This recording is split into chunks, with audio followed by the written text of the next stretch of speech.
ইজ্জতের কদর যে নারীর নাই, সম্ভ্রমের কদর যে নারীর নাই, সতীত্বের কদর যে নারীর নাই, হায়া আর লজ্জার গুরুত্ব যে মেয়ের নারীর মধ্যে নাই, খোদার কসম আসমান ও জমিনের তার আর কিচ্ছু নেই।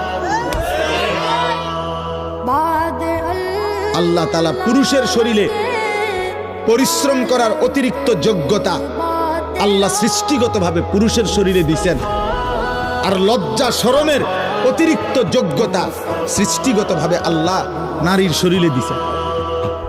নারীকে আল্লাহ লজ্জা একটু বেশি দিয়ে সৃষ্টি করেছেন, পুরুষকে আল্লাহ পরিশ্রম করার যোগ্যতা একটু বেশি দিয়ে সৃষ্টি করেছেন।